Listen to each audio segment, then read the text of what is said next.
কর বৃদ্ধি করা চলবে না, চলবে না, চলবে না, করে জল কর বৃদ্ধি করা চলবে না, চলবে না, চলবে না, অবিলম্বে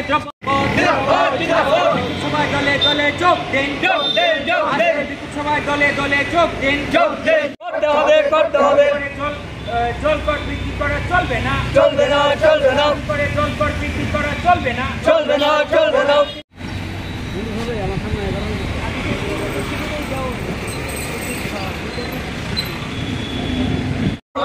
স্মার্ট মিটারের মাধ্যমে জনগণের কখনো চলবে না, চলবে না, চলবে না, স্মার্ট মিটারের মাধ্যমে জনগণকে হয়রানি করা চলবে না, চলবে না, চলবে না, চলবে না, নতুন করে জল কর বৃদ্ধি করা চলবে না, চলবে না, চলবে না, নতুন করে জল কর বৃদ্ধি করা চলবে না, চলবে না, চলবে না,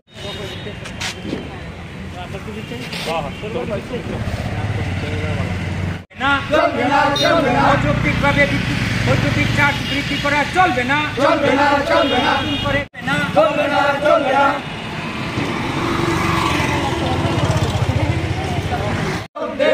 স্মার্ট মিটার বদ্ধ করতে হবে, করতে হবে, করতে হবে, স্মার্ট মিটার বদ্ধ করতে হবে, করতে হবে, করতে হবে, অবিলম্বে দ্রব্যমূল্য বৃদ্ধি নিয়ন্ত্রণ করতে হবে, করতে হবে, করতে হবে, বাঙালির জিন্দাবাদ, জিন্দাবাদ, জিন্দাবাদ, দুনিয়ার শোষিত নির্যাতিত বাঙালি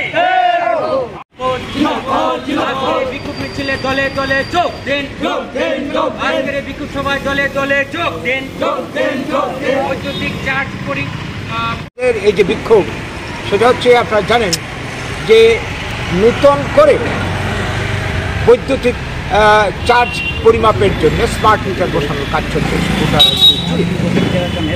তো আমরা লক্ষ্য করছি এই স্মার্ট মিটার বসানোকে কেন্দ্র করে এর আগে যেখানে বসা হয়েছিল গত 1-1.5 মাস ধরে এই প্রক্রিয়া চলছে গোটা রাজ্য জুড়ে, সেখানে যে বিল ধরিয়ে দেওয়া হচ্ছে 1 মাস আগে যে বিলটা অন্য মিটারের যে বিল উঠত তার থেকে কয়েক গুণ না, কী বলবো 50-60 গুণ, যাদের বিল আগে উঠতো 1000 টাকা এখন উঠছে 50,000 টাকা, যার উঠতো কী বলবো 500 টাকা তার উঠছে 20,000 টাকা 25,000 টাকা। এই যে অস্বাভাবিক হারে বৈদ্যুতিক চার্জ স্মার্ট মিটারের মাধ্যমে উঠে আসছে, এটা তো কী ধরনের ব্যবস্থা হলো? সরকার বোঝাবার চেষ্টা করছে আমাদেরকে যে স্মার্ট মিটারের মাধ্যমে আমরা সত্যিকারের যারা গ্রাহক তাদের যাতে কোনো ক্ষতি না হয়, বৈদ্যুতিক বিদ্যুৎ চুরি আমরা বন্ধ করব এবং সত্যিকারের যারা গ্রাহক তাদেরকে আমরা সুবিধা পাইয়ে দেব। তো এইটা করতে গিয়ে যে জিনিসটা এখন বেরিয়ে আসতো, আমরা তো দেখলাম চক্ষু চরক গাছ হয়েছে রাজ্যের বিভিন্ন প্রান্তে।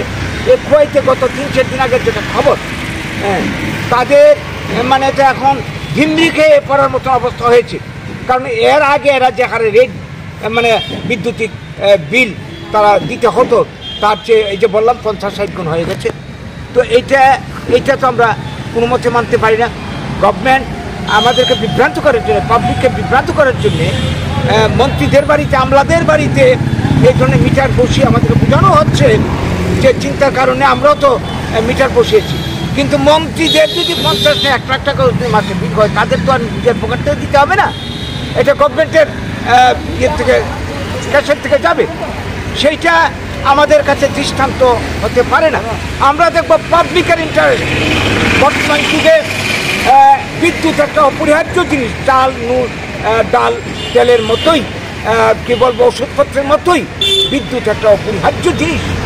সেই সঙ্গে পানীয় জল, আমরা লক্ষ্য করছি পানীয় জলের করও বৃদ্ধি পাচ্ছে।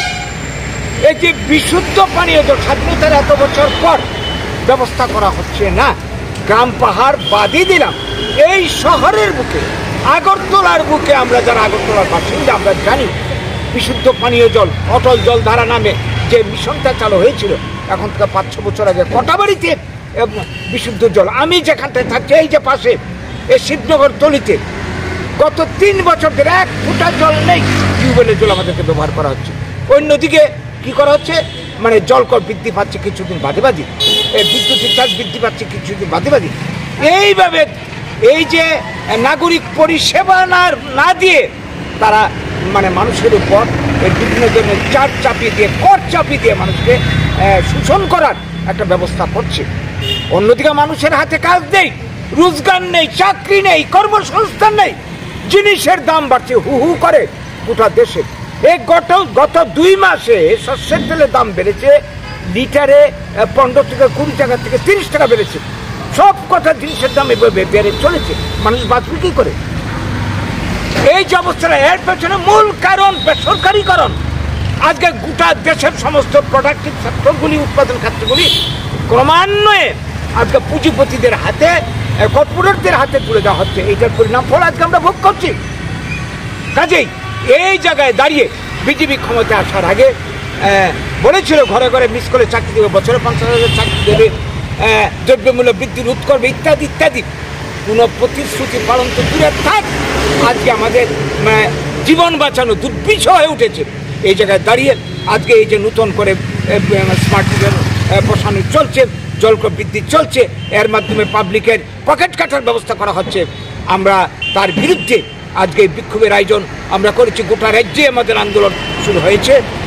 আমরা এই রাজ্যের জনগণকে আহ্বান করছি, এই ধরনের অন্যায় অযৌক্তিক সিদ্ধান্তের বিরুদ্ধে আমাদের সবাইকে গর্জে উঠতে হবে, সম্মিলিতভাবে দলমত নির্বিশেষে। আজকে এইটাকে যারা বিরোধী দলের মানুষ, আমরা ক্ষতিগ্রস্ত হচ্ছি না, শাসক দলের মানুষ সমানভাবে ক্ষতিগ্রস্ত হচ্ছে। কাজেই এই ধরনের অন্যায়ের ব্যবস্থার বিরুদ্ধে আমাদের গর্জে উঠতে হবে, সরকারকে চাপ সৃষ্টি করতে হবে, বাধ্য করতে হবে এই ধরনের আদেশ প্রত্যাহার করার জন্যে। এই আবেদন আজকে রাখছি এই রাজ্যবাসী।